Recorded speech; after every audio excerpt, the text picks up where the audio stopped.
You will hear a number of different recordings, and you will have to answer questions on what you hear. There will be time for you to read the instructions and questions, and you will have a chance to check your work. All the recordings will be played once only. The test is in 4 sections. Write all your answers in the listening question booklet. At the end of the test, you will be given 10 minutes to transfer your answers to an answer sheet. Now turn to section 1 of your question booklet.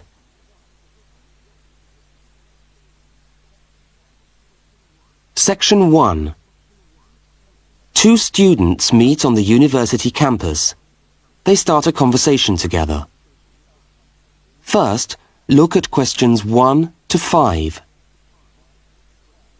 For each of the questions, 4 alternatives are given. Decide which of the alternatives, A, B, C or D, best fits what you hear on the tape, and circle the appropriate letter.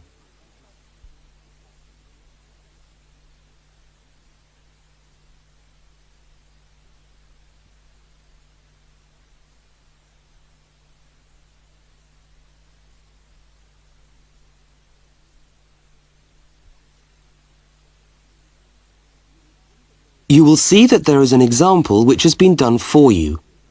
On this occasion only, the conversation relating to the example will be played first.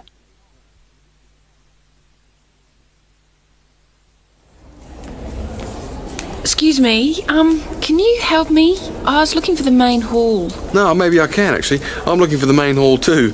I think it's in the administration building. Are you a new student? Yeah, I am. The man says he's looking for the main hall too. So A has been circled. Now we shall begin. You should answer the questions as you listen, because you will not hear the recording a second time. Now listen carefully to the first conversation and answer questions 1 to 5.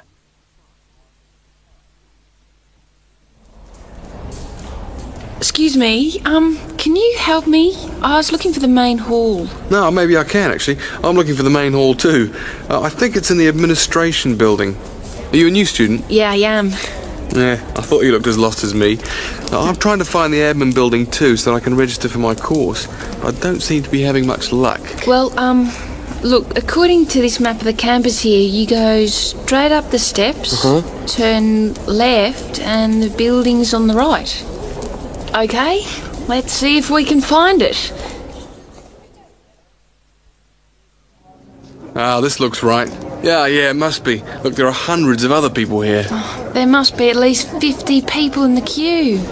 We'll be here till gone 2 o'clock at this rate. Yeah, and I'm starving. So am I. Actually, I was on my way to the canteen to get something for lunch. Why don't I go to the canteen and buy something, and you stay here and wait? Good idea. What would you like? Pizza, sandwich, hot dog, fried rice? They do everything. Oh, something easy. Takeaway fried rice sounds good. Okay, fried rice. No, on second thoughts, I'll have a cheese and tomato sandwich. Right, 1 cheese and tomato. Anything to drink? Yeah, give me a coffee, would you? Hot coffee's a bit hard to carry. What about a Coke or an orange juice? Get me an orange juice then.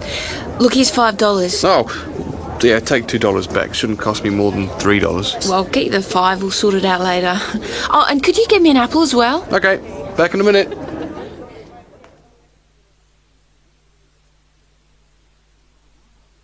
The woman speaks to the clerk about registering at university. Look at questions 6 to 10.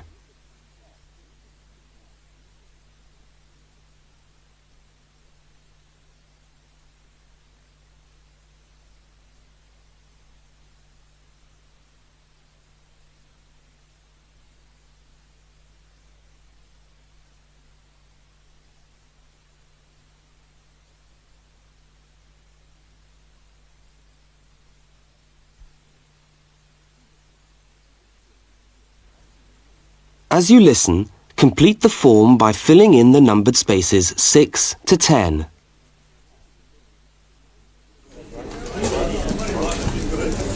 Oh, hello. I'm here to register for the first year law course. Oh, I'll just have to fill out this form for our records. What's your name? Julia Perkins?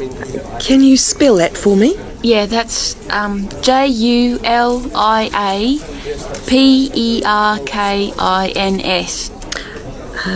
Address? Flat 5, 15 Waratah Road.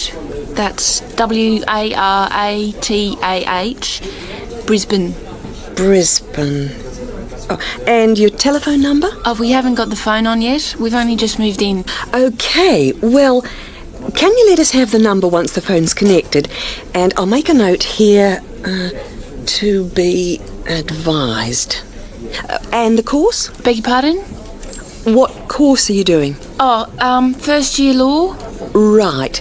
Well, you'll have to go across to the law faculty and get this card stamped, and then you come back here with it and pay your union fee. Oh, thanks very much.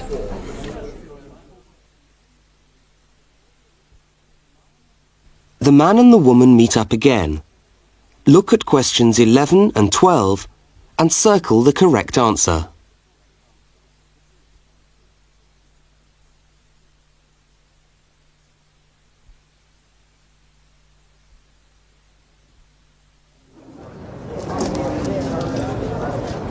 Oh, there you are. Oh, I thought you were never going to come back. Sorry, the canteen was absolutely packed and I had to wait for ages. And then when I got to the front of the queue, there'd hardly any food left. So I had to get you a slice of pizza. Sorry. Oh, that's okay. I could eat anything. I'm so hungry. Oh, and there's your bottle of orange juice and your apple. At least I managed that. Great. Thanks a lot. Oh, and here's your $2 back. Don't worry about it. Buy me a cup of coffee later. Huh, all right then. So how'd you go? Oh, well, in order to register, we've got to go to the law faculty and get this card stamped, and then go back to the admin building and pay the union fees. That means we're registered.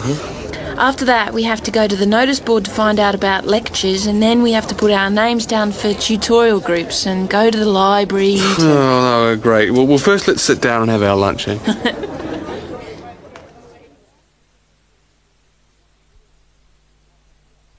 That is the end of section 1. You now have half a minute to check your answers.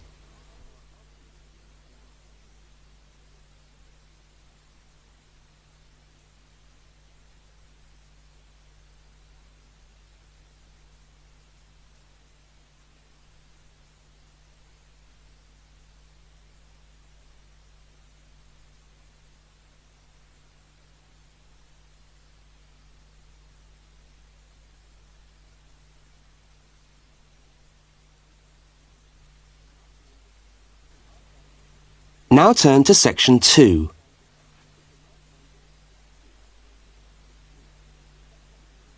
Section 2. You are going to hear a talk about banks in the UK. First, you have some time to look at questions 13 to 17.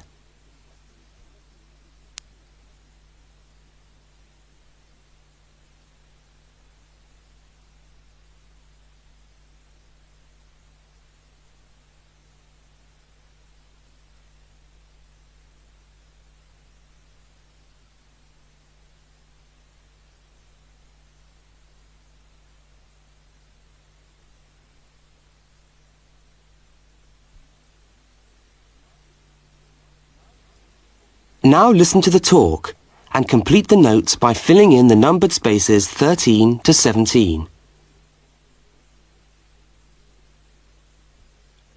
It's going to be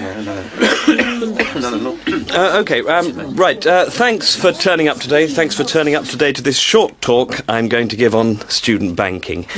Many of you are unfamiliar with the way banks work in this country, and today's talk should just give you a few starting points. I will, of course, answer any questions at the end. Right. Well, as you probably know, you'll need to open a bank account while you're here. It's the safest place to keep your money, and it's best to open an account with one of the major banks. You should each have a handout with the names and addresses. Yeah? Right. There's Barclays in Realty Square, National Westminster in Preston Park, Lloyd's in City Plaza, and Midland in Hope Street. Okay, all these banks offer special student accounts. However, it's important to note that as an international student, you'll not necessarily be eligible for all the facilities offered to resident students. Now, as an international student, you will need to provide evidence that you can fund yourself for however long your course lasts. Banks have different policies, and the services that they'll offer you will depend on your individual circumstances and on the discretion of the bank manager involved. So it's a matter of going there and finding out about your own particular situation. Right. When you do go to open a bank account, you should take some documentation with you. I've already mentioned that you must be able to support yourself. In addition to this, most banks ask you to bring your passport and your letter or certificate of enrolment. Okay? Now, by far the most useful type of account to open is a current account. When you do this, you will actually get what is called a student account, which is a current account with special concessions for students. When you open the account, the bank will give you a checkbook, and you can use this to draw money out as you need it. If you need to write cheques in shops, you'll also need a cheque card. This is really an identity card, which guarantees that correctly written cheques up to the value stated on the card will be honoured by the bank. Okay? Everybody with me so far? Now look at questions 18 to 21.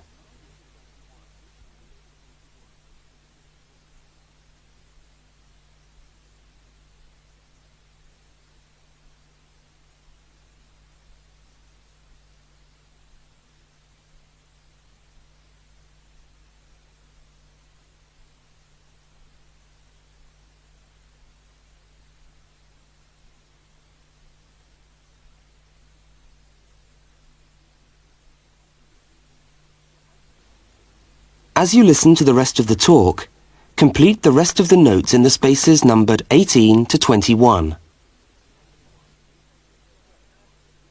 Right, if you want to draw out cash for yourself, you can make the cheque payable in your own name or to cash. You can also withdraw cash from a cash point machine with a cash card. Now, these are extremely useful as they enable you to withdraw cash from your account during the day or at night. There is also another card called Switch or Delta, and you can use this to pay for things in shops. It takes the money right out of your account, so you don't need your checkbook. Now, you may want to take more money out of the bank than you have in it. This is called having an overdraft. Be very careful with this. You should not do this without permission from your bank. Overdrafts usually incur charges, though some banks offer interest-free overdrafts to some students. But find out before you get one, right? Well, that just leaves opening times. When can you go? Banks used to be open from 9:30 a.m. until 3:30 p.m. from Monday to Friday. But many main branches are now open until 4:30 or 5 p.m. on weekdays, and some of the bigger branches in London and other major cities are now open for a limited time on Saturdays. Okay, any questions? That is the end of section 2. You now have half a minute to check your answers.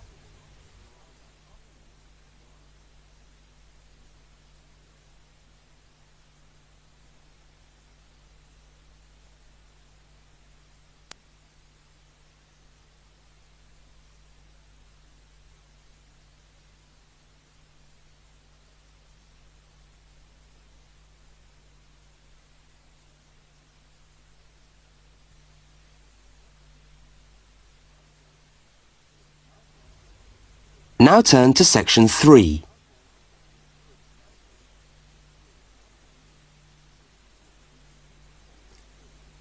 Section 3.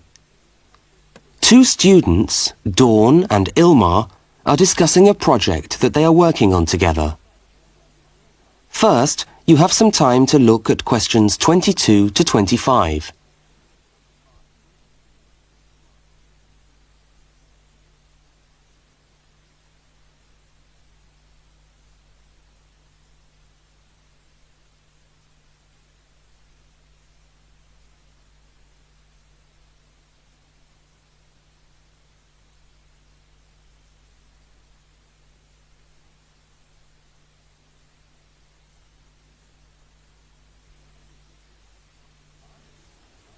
Now listen to the first part of the conversation and complete the fact sheet by filling in the numbered spaces 22 to 25.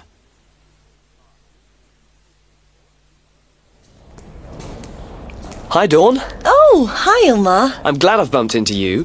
I've just found a great idea for the presentation we've got to do for Dr. Banks next month. What, the one on everyday objects? Yes, look at this article. It's really interesting. The aluminium Coke can? You know, Coca-Cola cans, soft drink cans. Look, let's sit down here. Have you got a minute? Sure. I'll just get my bag. Okay.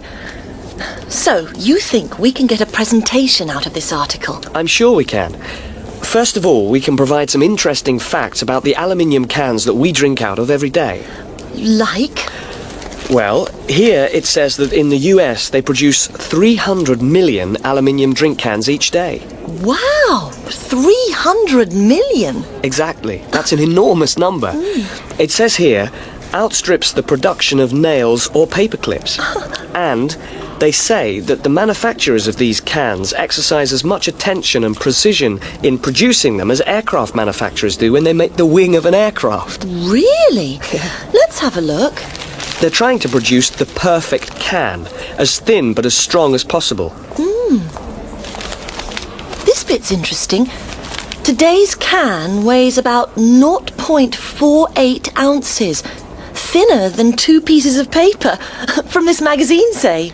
Yeah, and yet it can take a lot of weight. More than 90 pounds of pressure per square inch. 3 times the pressure of a car tyre. Okay, I agree. It's a good topic.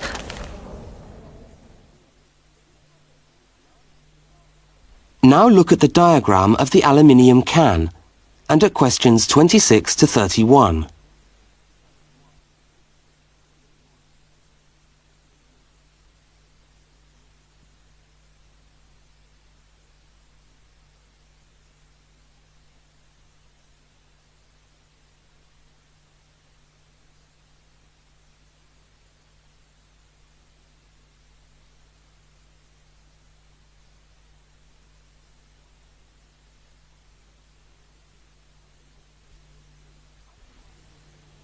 As the conversation continues, label the can by completing the notes in the numbered spaces 26 to 31. What I thought was that we could do a large picture of a Coke can and label it, and then talk about the different parts. Look, I've done a rough picture here. Okay, so where shall we start? Well, the lid is complicated. Let's start with the body first. I'll do a line from the centre of the can, like this, and label it body. What does it say? It's made of aluminium, of course, and it's thicker at the bottom. Right, so that it can take all that pressure. And then I think you should draw another line from the body for the label. Right, label. The aluminium is ironed out until it's so thin that it produces... Oh, what does it say? A reflective surface suitable for decoration. That's right. Apparently it helps advertisers too. Yes, because it's so attractively decorated. Good. And then there's the base. Yes, it says the bottom of the can is shaped like a dome so that it can resist the internal pressure. That's interesting. I didn't know that. Nor did I. Okay, so going up to the lid, there are several things we can label here. There's the rim around the edge, which seals the can. Got that. And there's a funny word for the seal, isn't there? Yes, it's a flange. What does it say about it? Well, the can's filled with Coke or whatever, and after that the top of the can is trimmed and then bent over to secure the lid. That's right. It looks like a seam. We could blow up this. F-L-A-N-E.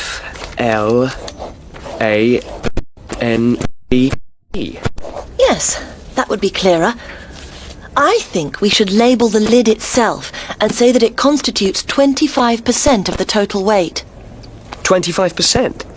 So it's stronger than the body of the can. So to save money, manufacturers make it smaller than the rest of the can. Didn't know that either. So, how do we open a can of Coke? First of all, there's the tab, which we pull up to open the can, and that's held in place by a rivet. I think that's too small for us to include. I agree, but we can talk about it in the presentation. We can show the opening, though. That's the bit of the can that drops down into the drink when we pull the tab. Yeah, hopefully. Sometimes the tab just breaks off. I know. Anyway, the opening is scored so that it pushes in easily but doesn't detach itself. Okay. We can show that by drawing a shadow of it inside the can. Like this. I'll label it Scored Opening. Great. Well, I think we've got the basis of a really interesting presentation. Let's go and photocopy the article. Fine. I'll take it home and study it some more.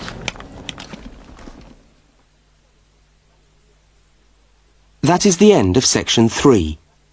You now have half a minute to check your answers.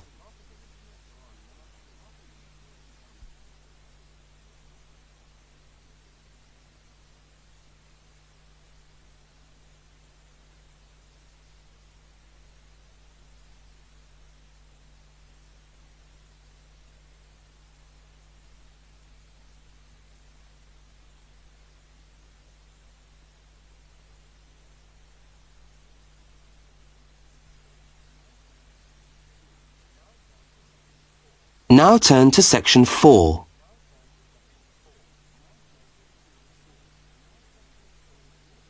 Section 4. You are going to hear part of a short university lecture. First, look at questions 32 to 42.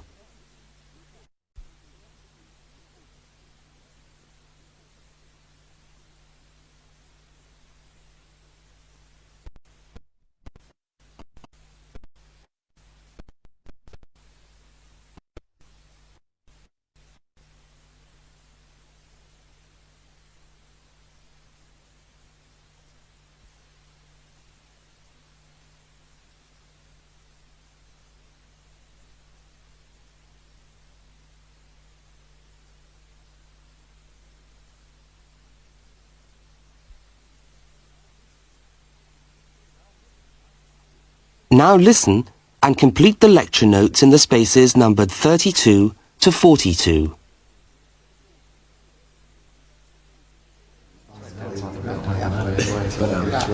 Good morning and welcome to the university's open day and to our mini lecture from the Sports Studies Department.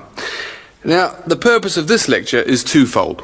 One, we want you to experience a university lecture to give you a taste of what listening to a university lecture is like. And two, we want you to find something about the sports studies program at this university. So feel free to ask any questions during the talk and I'll do my best to answer them. Right, so what does a course in sports studies involve?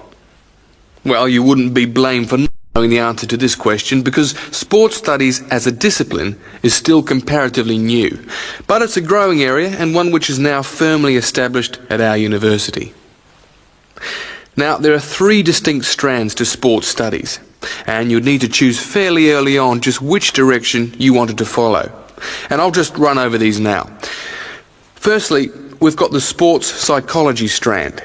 Secondly, we've got the sports management strand. And last but not least, there's the sports physiology strand. So just to recap, there's sports psychology, sports management, and sports physiology. Let's look first at psychology.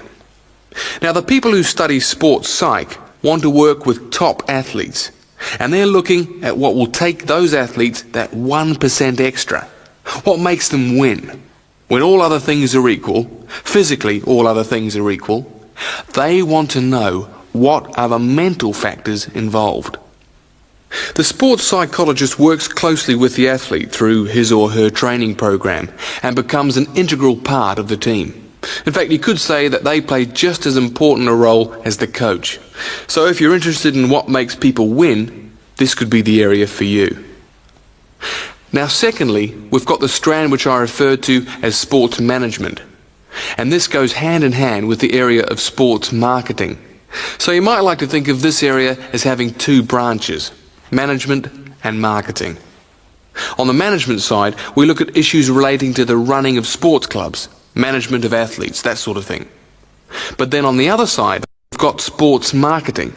And this is the side that interests me more, because here we will look at the market forces behind sport. Questions like, why do people spend their money on a football match or a tennis game rather than, say, on buying a CD or going to the cinema? What are those market forces? Sport used to just compete with sport.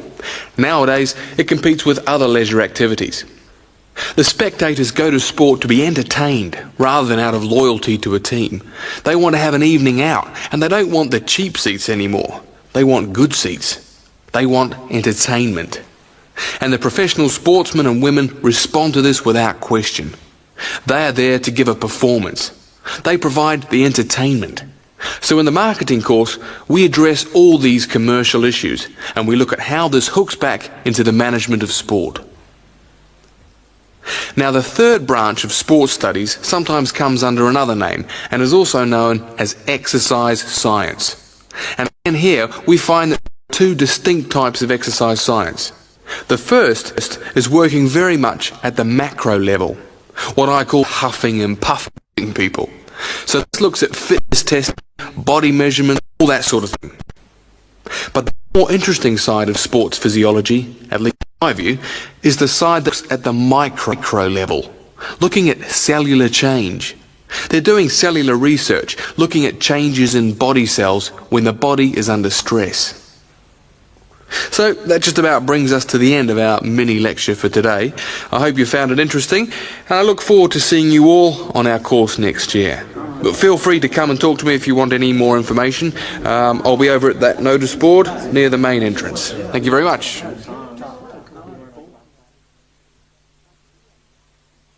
That is the end of section 4. You now have half a minute to check your answers.